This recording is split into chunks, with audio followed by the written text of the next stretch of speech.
Girl, this one was macho. I feel like there was a lot of macho energy in this one. I feel like a lot of people would be very grateful for that compliment from this. I feel like that's exactly what they want to portray. Oh, so I fell for it. Great. No. I felt a lot of things with this. Did you feel a lot of things with this? I felt a whole lot of things. I felt a lot of things, but I won't be able to fully address it until we get something off my chest. Uh-oh. Jillian Pensavalle. Patrick Hines. Ba-da-da.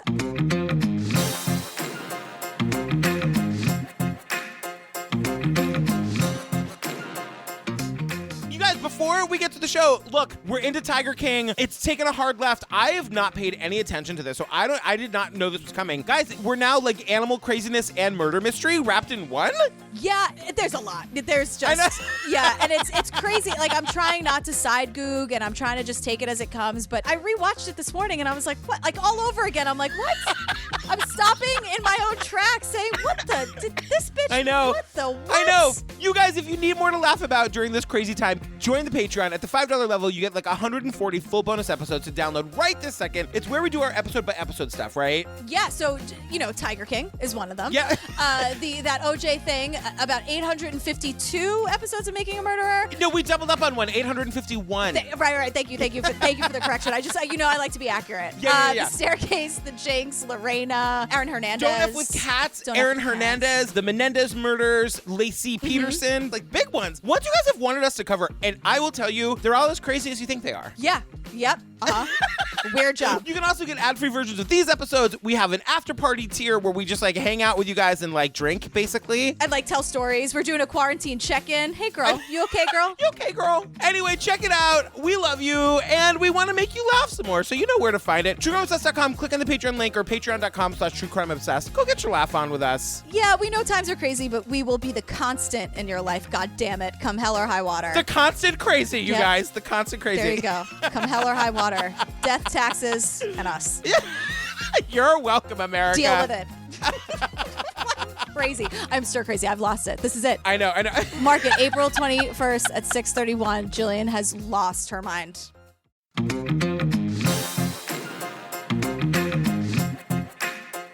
Girl, what are we talking about today? We're talking about Tread. Look, I loved it. I loved this documentary. Let me tell you why. This documentary is, it's an insane story that I didn't know. It's very well made. But more than anything, they stick to one story. They just tell this one story. There's a lot of characters in this. They could have deviated and gone down the trails of all these other weird people. They stuck to the one story, and it was a true pleasure to watch. Pleasure? Well...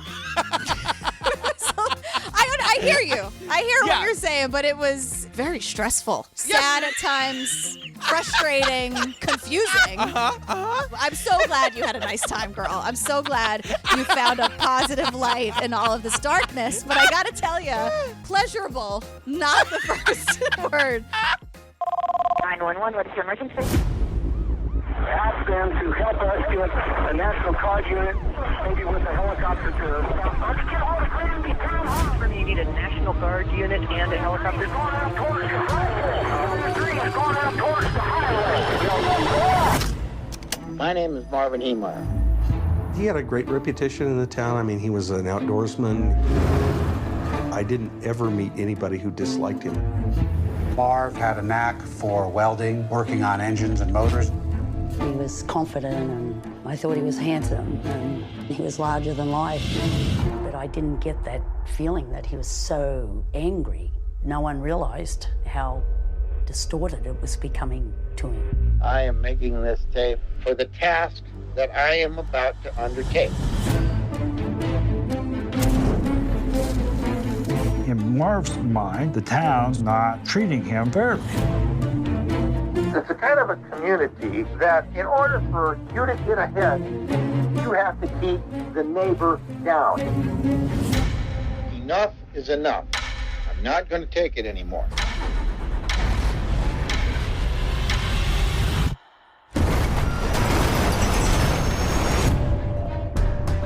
This huge monstrosity, it looks like a tank. How do I stop this? God expects me to do something to those who kept me from getting what I deserve. God's will be done through me.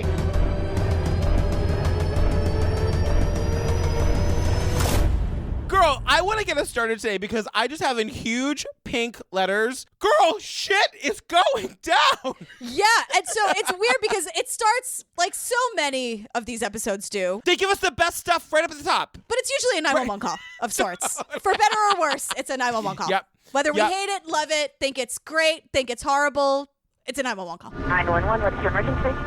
Ask them to help us get a National Guard unit. Maybe with a helicopter to let's get all the Granby town hall. And then we get the footage. I know. And it is just chaos. It is chaos upon chaos. I have it is chaos in some fucking town. And then I just have, there's a bulldozer? Oh, God. In my notes. I'll take a screenshot for you. That's like, I didn't watch the trailer. Like, I don't know what's coming. That's how riveted I am in the first 10 seconds. There's a bulldozer? What the? Where am I? What am I watching? You know it's a good documentary when the word bulldozer is said in our first 5 minutes and we kept watching. Oh my God. Bulldozer? What do you even do with a thing like that? The thing about this, and I think what we've learned is some of the best documentaries are made maybe because of the incredible amount of stuff they have at their disposal. And I don't say stuff lightly. I'm just saying like audio tape. We have cassette tapes here. Audio, video, home movies. Again, there will never be a documentary made about me because all I have is podcasts. Can I just say this one thing? When we get to the main event here, the thing that happens, it takes the people of this town a really long fucking time to pull out their phones and start recording, is all I'm saying. I get it was like 2004 or something. Yeah, because we get a reenactment of it and the reenactment is amazing. But we don't get to actual, like, somebody talks about getting his camcorder to record. Like, this was not a time when you could just pull your phone out and like shove it up in the air. To be fair, they had other things on their mind, like running away from a goddamn bulldozer that was also shooting at them. That had been like tankified. Put your phone down, girl. Put your phone down and run for your goddamn life. I'm glad we don't have footage of that shit. Oh my God. These people are focused, and I appreciate that. All right, well, let me say this too. Like, right at the top, like, after we see all this chaos, we hear what I have described at 1 minute and 10 seconds into the film, a sweet-sounding old man on a tape. And he says, hello, my name is Marvin Heemeyer. Hello, my name is Marvin Heemeyer. Today is April 13th, 2004. This tape is about my life since I come up here in 1991. I am making this tape. Really didn't think it'd make any difference if I did make it, but a good friend of mine said I should make it. He's like, I wasn't going to do this, but my friend said I should, so here we are. Right, and his friend wanted a videotape machine, right? In quotes. But Marvin preferred audio. And then he's like, and you're just going to have to take my word that it's me. And that was the conversation. And then he just gives out his social security number as proof that it's really him. And this is when I'm like, okay, pause. Hold on a second. Because the fact that he does that and that the documentary plays it, that can't be good. So I have in my notes, I was like, that only means he's no longer with us. And it only means that this is going to take a really dark, sad turn. Yes. Welcome to TCO. And then he says, with the last bit of the tape we hear before we start doing the backstory, he says, I want to say right now, God bless me in advance for the task that I am about to undertake. Girl! I was like, Patrick, is that you, girl? It's me, and I'm awesome. I'm like, that's out of the Patrick Hines playbook if I've ever heard it. The other thing I want to say, the last thing I want to say before we get into the backstory, you guys, I don't want you to do any bad things. I want you to do good things. I'm a rule follower. I like to follow rules. I live in fear that people are going to yell at me. God, okay, Mom, calm down. Okay. I'm just saying the best way to ensure that you're going to have a docu-fucking-mentary made about you that Jillian and I are going to cover is if you do something insane and you make like a 6-hour tape of all the plans you made leading up to it. I'm going to include you in this. I'm going to speak for you real quick. Please. This is so not our world. Like, it's so not. No, I mean, in so many ways. In so many ways. But so some of it is so funny to me where I'm like, the sewage commission, those people are fancy. They're the fanciest people in town. Like, and I think sewage is important. It's just, I don't understand about like buying plots of land at land auctions and all that. Like, I don't understand what that's like, and I think it's great if you do that, and that's fine. Yes. But there's some of it where I'm laughing at myself at how, like, bizarre it seems to me, and I know because I'm a dumb city hick. But then, like, there are parts of it where I'm like, oh, it's sad. This is sad. Like, this Marvin, Marvin is like a sad character here. 1,000,000%. So, speaking of, we meet journalist Patrick Brower. Great name, guy. Girl. The protagonist here, we call him Marv. And Patrick tells us a little bit about this guy's backstory, right? Marvin Heemeyer, he was from South Dakota, and he served in the Air Force. He realized that he had a knack for welding, working on engines and motors. He was stationed in Colorado and decided to stay in Colorado when he got out of the Air Force. He realized he had a knack for welding. That's a real thing. Like, that's a very high-earning job. And the thing is, he was so good at it, and he worked on engines and motors, and like what we're learning is like Marv was excellent at this thing that's really hard to do, and he did it well, and he cared about it, and it was like a calling for him. You know how we know it's like a really hard job that's an awesome job? Because both the protagonist from Flashdance and Tommy the Musical were welders. Absolutely. Yes, girl. Don't mind him. She just loves musicals. Tommy's my favorite musical of all time. I know. So, this guy Marv is telling us on his tape, he moved up to Colorado in 1991. He came up for a vacation. Like, he turned out to be such a monster. I hate to, like, give him the backstory, but... He worked at a muffler shop, moved up very quickly in the business. At some point, he just decided, heck, I can do this myself. And he went out and set up his own muffler shops. He was able to have income from businesses that he had started mostly in northern Denver and Boulder area. He started working in like a muffler shop and was like, I'm not making enough money. Like, I know more than my boss does. I'm going to open my own place. Yeah. So now we meet Trisha McDonald, who's Marv's former girlfriend. And the whole point of this section is like, he was the best welder around. He had a lot of friends. Everyone in town loved him. The same town that he ends up, spoiler, bulldozing. Like, the whole point is that everyone is saying like, there was a time where he was great and he was like talented and cared about his work and everyone kind of loved him. So Trisha McDonald, Marv's former girlfriend, is here to tell us some stuff. And Trish, she says this thing, and she has nothing but great things to say about Marv. Then he was old school to me. Society doesn't allow that anymore. He's a handshake's a handshake kind of guy to me. He was an old school man, and society doesn't allow that anymore. It's very like, honey, am I allowed? Okay, great. It's Yeah. I just don't like what that implies. Like, society doesn't allow men to be real men anymore. And I'm like, Trish, Right. how phobic are you? What's the phobic? Right. Are you? It sounds a little Right. transphobic to me. It sounds a little homophobic. It sounds Yeah, like all the phobics. I don't necessarily agree with a lot of things you believe in, Trish. Girl, I got to tell you from the beginning. I'm going to be honest with you. We're all friends here, or maybe not.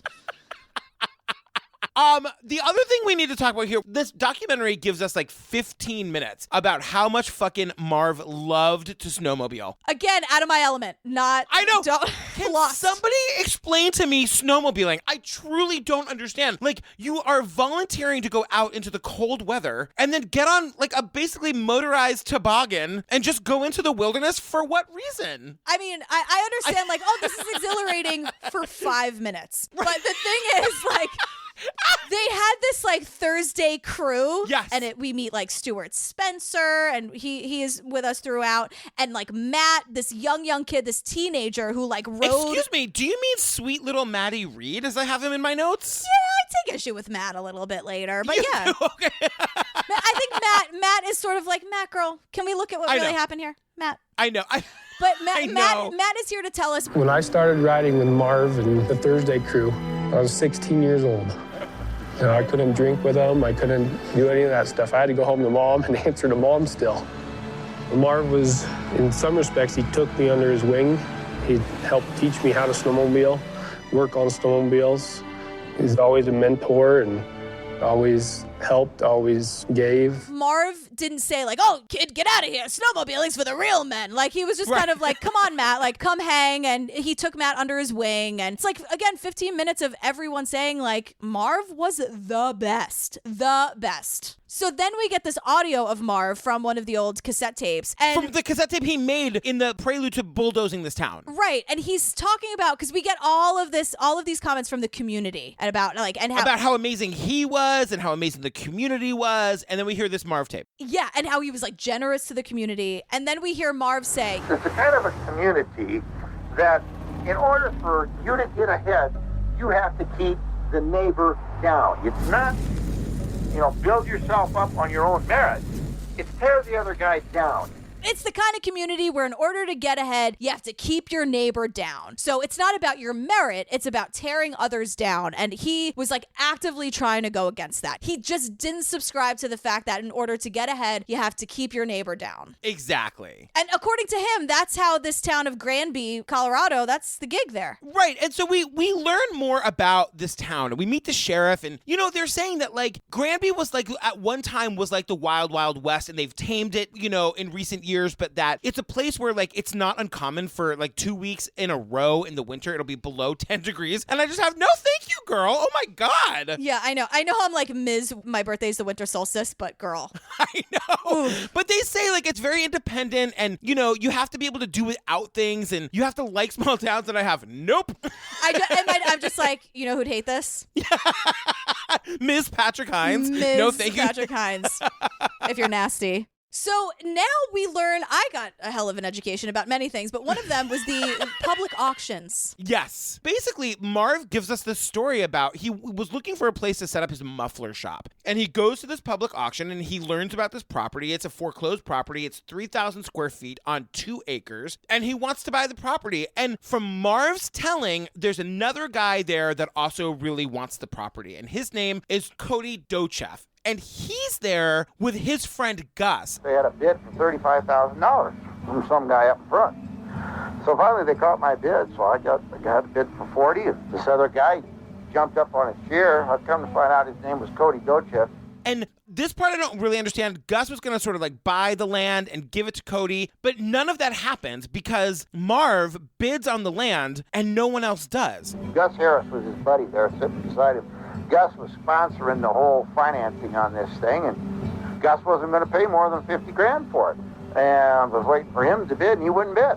So I got the property. Marv is like, I kept waiting for them to bid, and they wouldn't. So Marv's like, I guess I will. And Marv bids and wins the property for $40,000. And so then we get more audio from Marv where he's like, Cody came up to me after the fact, and he was, introduced himself by being super rude. This guy came back there and introduced himself to me about the rudest, most arrogant person. I mean, this guy's just a fucking asshole. Come back and just introduced himself by giving me a tongue lashing for about 10 minutes. And he was yelling in my face about how he wanted that land. And so this Cody guy sounds crazy. And Marv is just like, this guy's a fucking asshole. So I'm just going to say this now. We get a completely contradicting version of this story down the road from Cody and the financier guy, Gus. So everything you're going to hear in these Marv tapes, take with a grain of salt because when it's fact checked down the road, everyone's like, no, girl, I didn't care. I didn't want that land.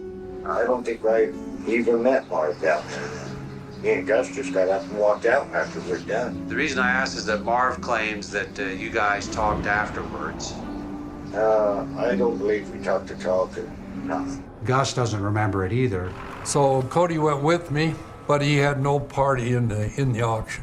There really wasn't much of anything happened. I don't know what Marv did. I wasn't paying attention to him, really. The very next thing that happens is Marv on the tape is telling us that in the summer of 92, he's got this property and you got to tap into a sewer line. I don't know anything about this, but I have in big letters, here we are talking about poop again, girl. Yeah. All we ever do is talk about poop. I mean, I'm assuming everyone in this documentary wears their underwear, but I don't know. I mean... That's another thing that always comes up. It's like poop, OJ, and people not wearing underwear. Can't escape it. And it's this whole thing where Marv is like, sure, I'll tap into the sewer line. Like, I just assumed it would happen. And then we find out. And again, according to Marv. Right. We find out that according to Marv, his property was so far away from the sewer line that it was actually going to cost $80,000 to hook into it. Right. And they're like, all right, like, you have to do this. And like, it was going to uproot all the land and it was going to cost all this money. And so then. Remember, he paid $45,000 for the property and it's going to cost him, according to him, double to tap into the sewer line. But here's the thing. Does anybody think that that's maybe why that property cost $45,000 and nobody else wanted it? Mm-hmm. Look, I just watched The Money Pit the other night for the 600th time. Totally. Girl, if it's too good to be true, you got to ask yourself why. Exactly. Okay. And so Marv starts blaming this whole situation on this guy named Ron Thompson. And we learn Ron Thompson is one of the good old boys. I never had anybody sit there and plan to cut me out of an opportunity like the Thompsons did when they denied me access to the West Sanitation District. It doesn't make any sense, other than that it was the good old boys patting each other on the back. And so this is where we learn that there are like two classes of people in this town. There's Ron Thompson and his friends who are like the fancy people who control the sewer. And then there are like Marv and his friends who are like the guys that like weld bumpers and go snowmobiling. Right. Yes, absolutely. And so we have like Marv's friends, like his friend Stuart and Matt, who you love. And they're to this day, like, it's the good old boys club. Marv was absolutely right. They were all out to get him. And then we have like Ron Thompson, VP of the board of the sewer district. Excuse you. You stand when he enters a room. Saying like, girl, this was like just standard procedure. Because you have a business and you need a bathroom, girl. Like, I'm sorry, I don't mean to be on the wrong side of history here, but you need a bathroom. You need I mean, and like you should probably know if you're gonna like start. I don't. This is so. I'm so out of my wheelhouse here, and I feel like I'm gonna be screaming about something, and everyone's gonna be like, "Girl, you're a dumb city hick. You have no idea what you're talking about." But I will tell you, like, look, I've learned from these documentaries. Don't do the polygraph test. I have now also learned if I'm going to buy a property for $45,000 in the middle of nowhere, find out how far it is from the nearest sewage line and how much that shit's going to cost to get hooked up to. Yeah. So I say thank you, Tread. Thank you for a great many things. Right. So we learned about the Thompson family. Our reporter friend Patrick is back. Great name on that guy. I know. He also works for Sky High News, which I just love. That's like out of a movie, isn't it? It's so totally good. I love it. So he's back to tell us that, like, The Thompson family is what I'd call a Granby legacy family. A wealthy working family in the Granby area, making their money off of excavation, but also living off the fact that they owned a lot of the land just because they'd been here forever. They've been there forever. They're super rich, and they're super rich because they've been there forever. They own most of the land, and they've also like started this like successful excavation company. So it's like Dick Thompson, the son of the first Thompson family to ever settle on this land. And then there's Ron, Larry, and Gary. Hang on a second. I'm going to have to ask you to slow down on Larry and Gary. Larry and Gary. I'm obsessed with Larry and Gary. They become talking heads in this documentary. Larry and Gary. Am I Larry? They're confused for each other all the time. It's like... They're great. They end up being great. And so, you know, this whole thing is happening in 1992, right? And the next bullet point we get is 1998. And in that time, Marv is telling us, like, you know what? I went along to get along. I didn't want to make a big deal of it. Like, I wanted to be friendly to the people in the town. I didn't want to ruin my good name there. And I just have, but girl, did you like get a working toilet or no? Girl, no. I know. The answer is no, he did not.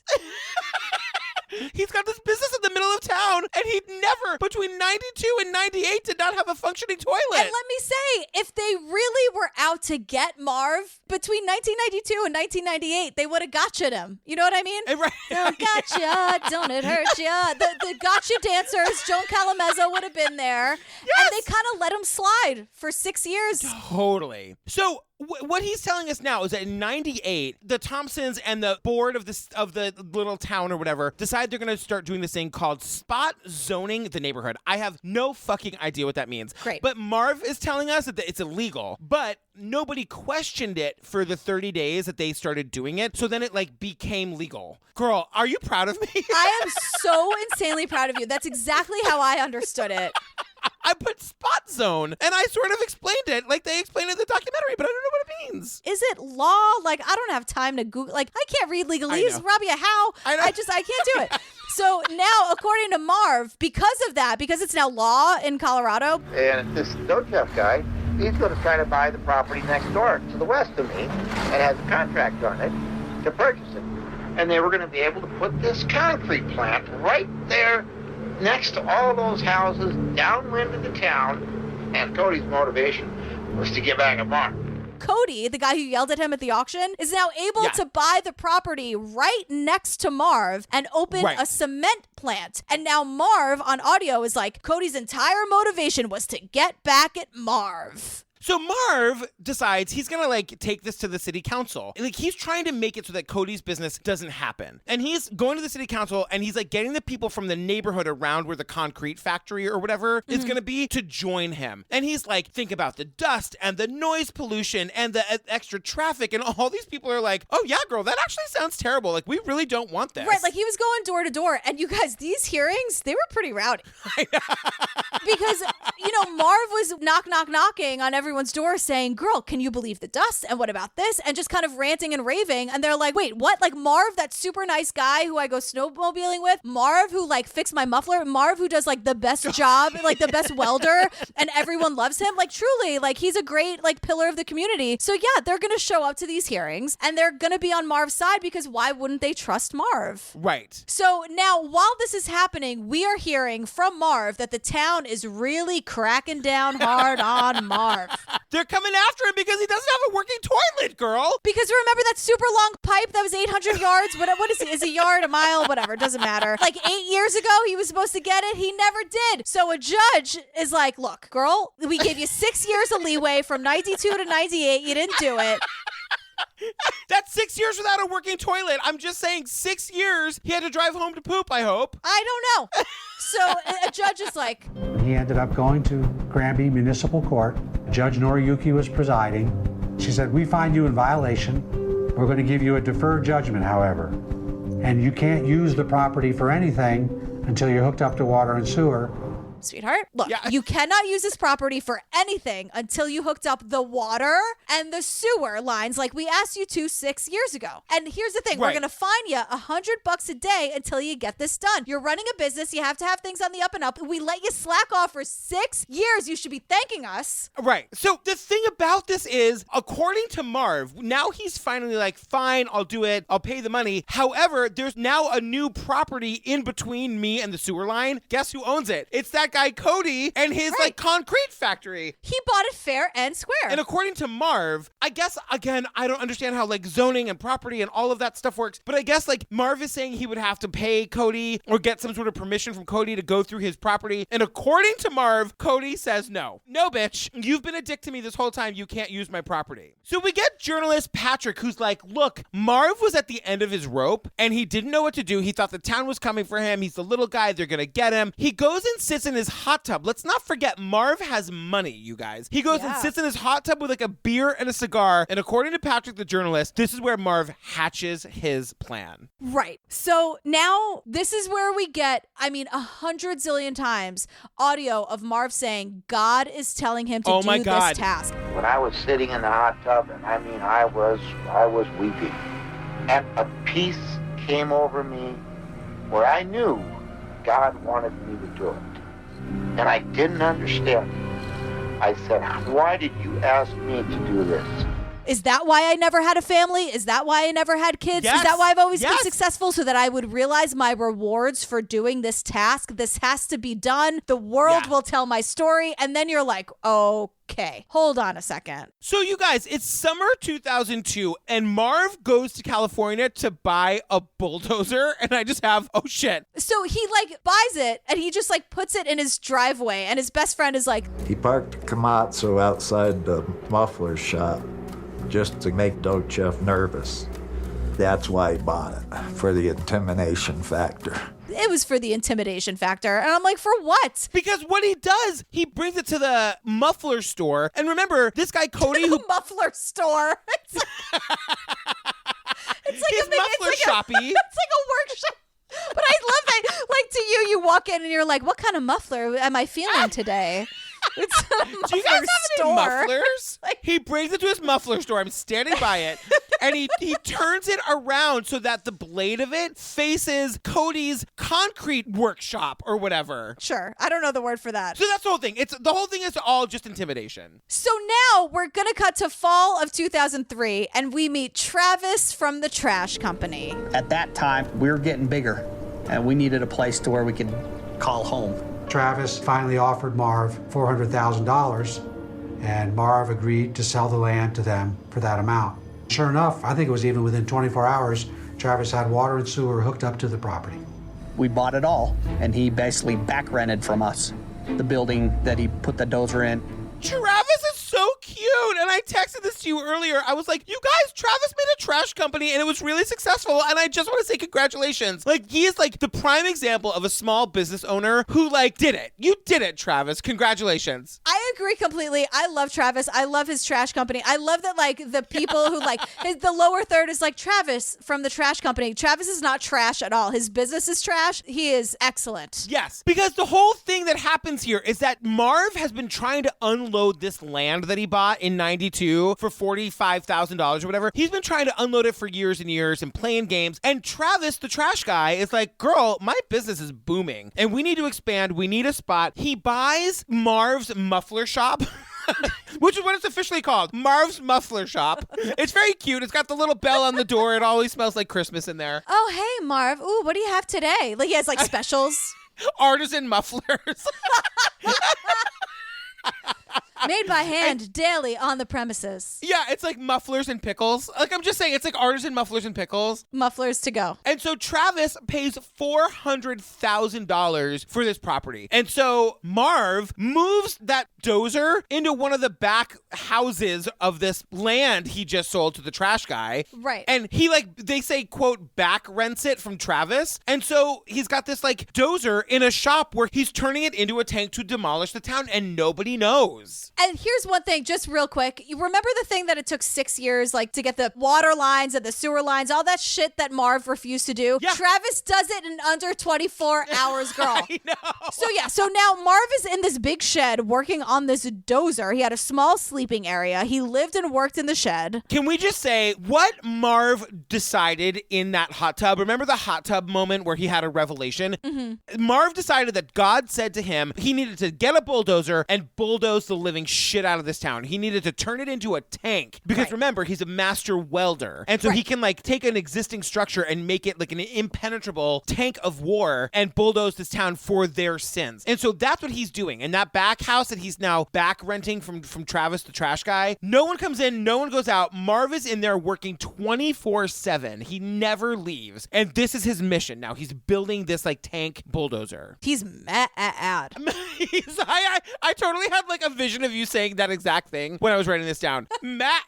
So cut to June 4th, 2004. And you guys, we just see this You guys, just sit down, please. Just sit. It gets so crazy. I was not expecting this to be so fucking crazy. Same. This part is a reenactment because obviously there's no video of it when it happened. And I'm imagining, because this movie is amazing, that like this tank bulldozer thing is built to the exact scale that Marv actually built it to. We see this tank bulldozer breaking out. It just drives through a wall. It drives through the wall of the enclosure he had been building it in.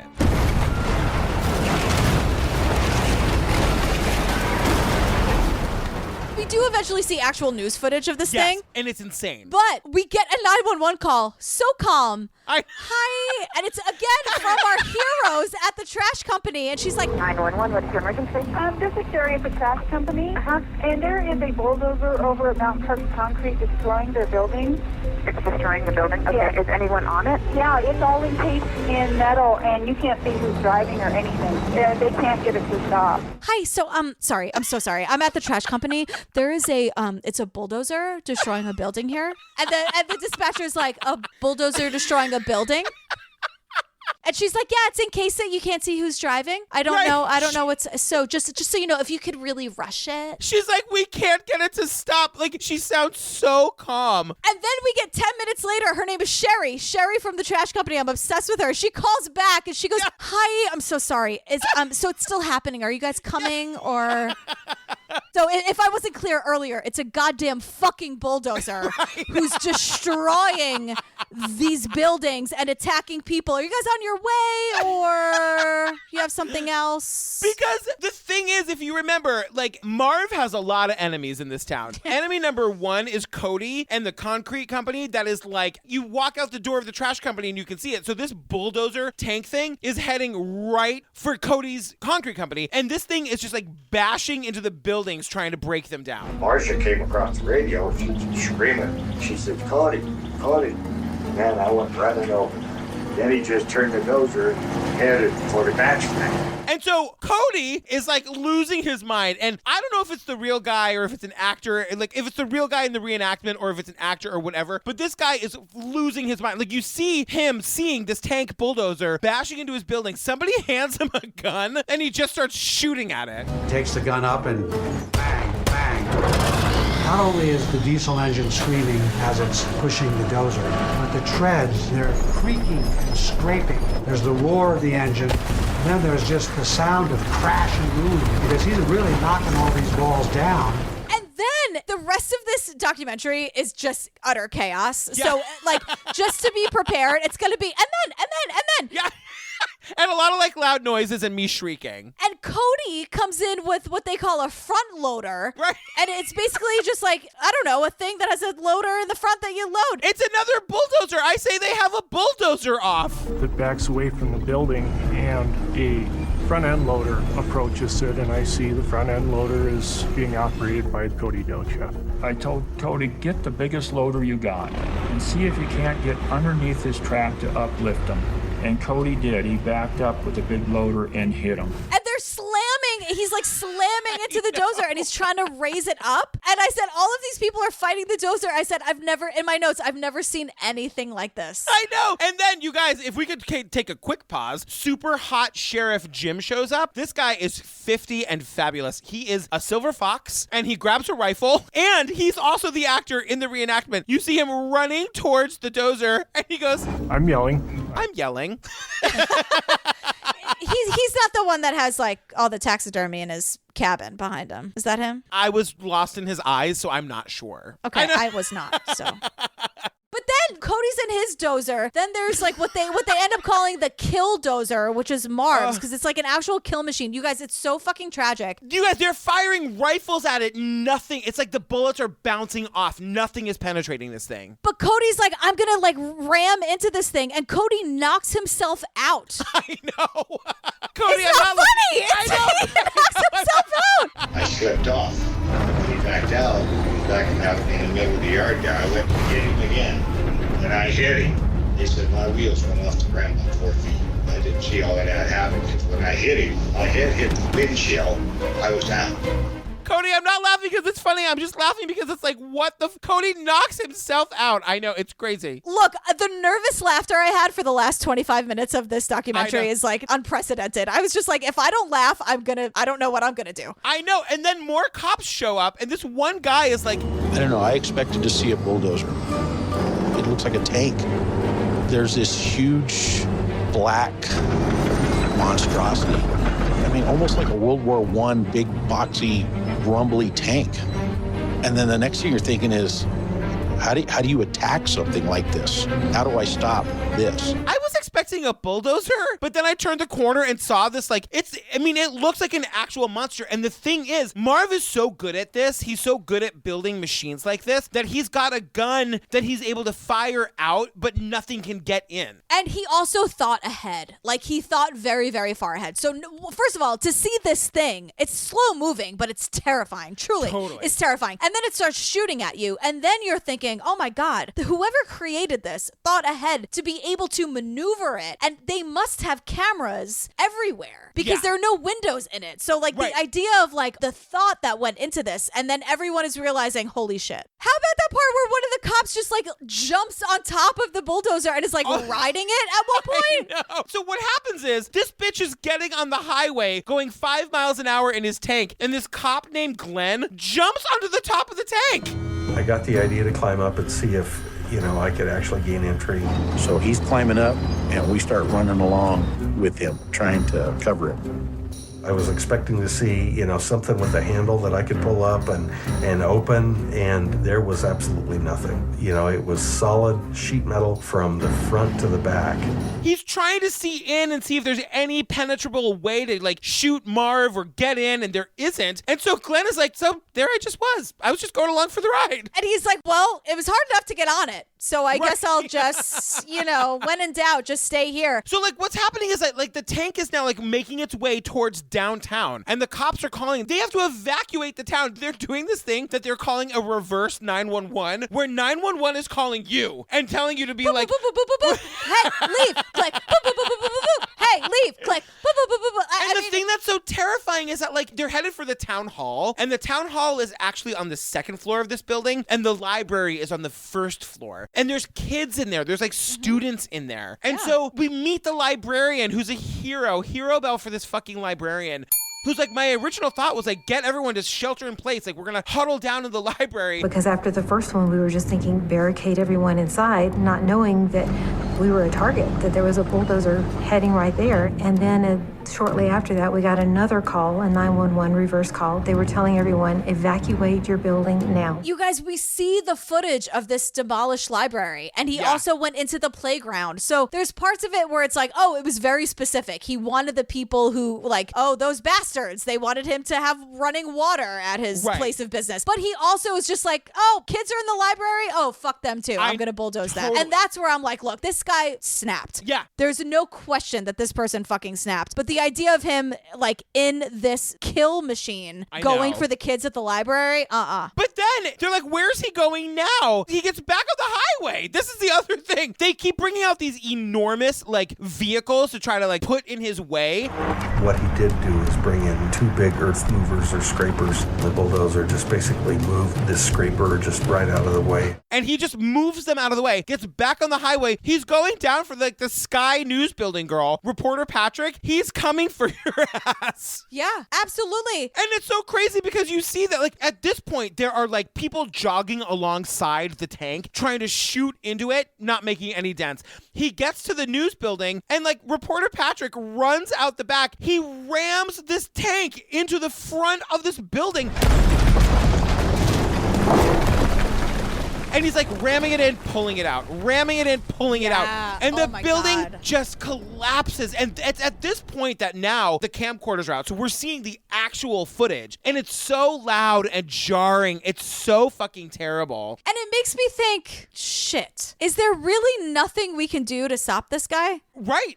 Well, so what happens is that the only way they can stop him is for him to either have some malfunction or to run out of gas or whatever. So the last place this guy is going, he's going to the store that is owned by my boyfriend Casey. Yeah. My husband, who I've left my family for. He owns a store like downtown, and like the hardware store. And so, like, as he's rounding the corner to demolish this guy's store, all of a sudden, like, white smoke starts coming out of the tank. Somewhere right in that time frame, it appears that he loses all his antifreeze. There's a big white puff of what would be the antifreeze hitting hot metal components from the engine, and there's a lot of white smoke steam. I copy vehicle smoking heavily at 4th and Agate. He ran out of antifreeze. Can you imagine? He builds this like armored tank, and the thing that makes the whole thing malfunction is that he runs out of antifreeze. Right, and this is after he tried to like shoot up explosives. He went to this industrial thing. He tried to kill the Thompson, Larry and Gary, kill their mother. Yeah. This is his last ditch effort, and finally the thing just like pitters out. It's like, and thank God. So there he is. He runs out of gas or whatever. And one of the cops, I think the hot Dilfy cop, is like, one of the radio transmissions of the time is, get ready for a gunfight, because where else are we going with this? It just figures we've gone this far. Now it's, does somebody pop out of it? Does it just fire from its position? Because this thing was shooting at them the whole time. Right. And so, like, kind of nothing happens, and then all of a sudden, they hear a gunshot. And it's like kind of the most obvious thing, the only way this could end, where Marv in the tank tractor dozer thing takes his own life. And it takes the cops like 10 hours to get into it. They have to bring in like a fucking like blowtorch or whatever to like cut through the shit to get into this tank where they find Marv's dead body. And then it's like, for the end of the documentary, it's like, well, this makes worldwide news for like a little bit of time. One day. It makes news for one day. I've never heard of this. Because Ronald Reagan died the next day, and then the media didn't care about this at all. Yeah, also good riddance, Ronald Reagan. The thing about it is, like, it was astonishing to see. How do we not know this story? This is one of the most insane things we've ever covered. Look, I gotta tell you, I Googled. There are people who think that Marv is a hero and, like, encourage people to do what Marv has done. Yeah, he's not a hero, you guys. I'm sorry. Like, it's sad, but he's not a fucking hero. No. He tried to kill kids. He tried to kill people. I don't care. This sucks. Everything about this sucks. Except for the trash people, the people who own the trash company. They're the best part about this. And my boyfriend, Casey. Have you forgotten that I'm remarried? Did you forget? I didn't forget. And also Patrick, your namesake. We love a lot of people in this, but for the most part, God, you guys, this person is not a hero. This is a tragic story for fucking everyone involved. Right. My God.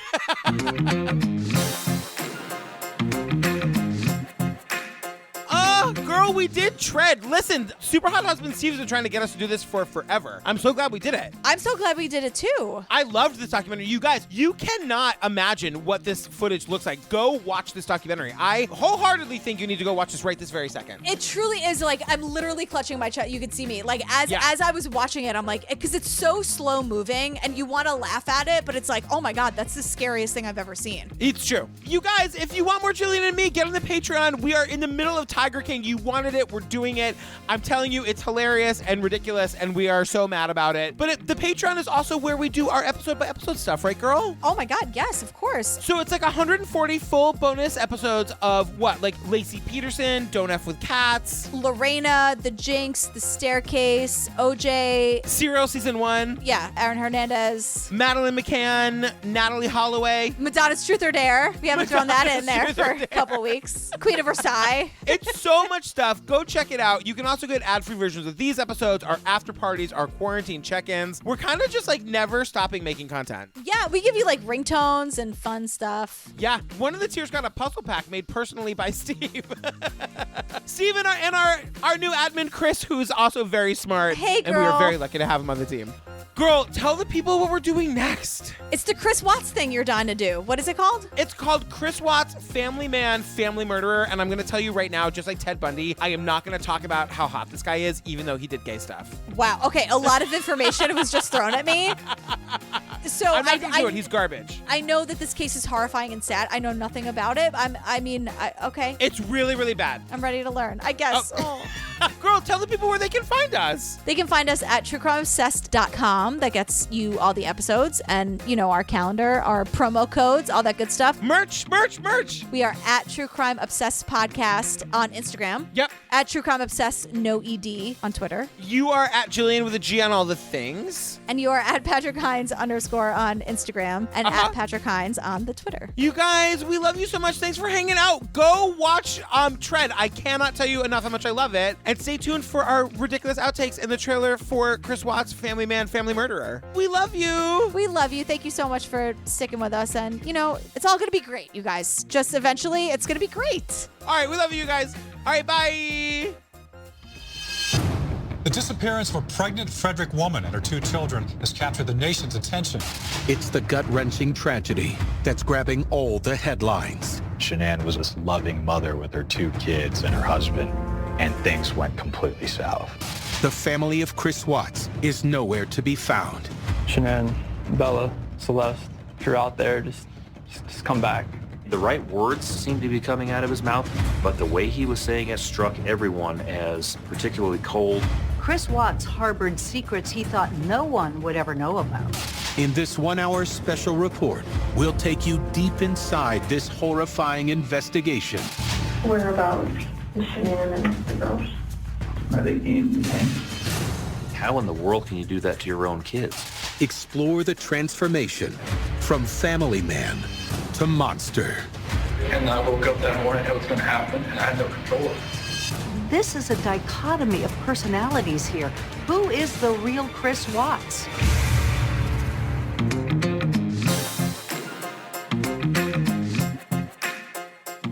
Are you listening to the new Fiona Apple? Just say yes. Just say yes. Yes. Yeah, you know that I was friends with her for 5 minutes. I know. Patrick Hines wasn't actually friends with Fiona Apple. You okay, honey? I'm afraid so. Get any money. That guy keeps getting recommended as a Facebook friend for me. Really? Yeah. Yes. Great. Although I think it's a very good documentary. Good. Put that on the poster, director. I imagine it's like, I think ... It was, parentheses, like looks out the window, a very good movie. If that's really how I sound, then I have some work to do on how I hear myself, because I feel like I strung that shit together a little closer. Can you imagine if I was there in the background of every single shot? You would just hear, yeah. Oh, can we get one without the screeching? Can we mute her? Is her mic mutable? Can we just like do that in post? You can do that in post, right? Right. No. The answer is no. When anyone says that to you as an editor, no, we can't. I know. No, we can't. I'll do it, but you can't. I put spot zone, and I sort of explained it like they explained it in the documentary, but I don't know what it means. Yeah, great. So on that... So with that, I will continue.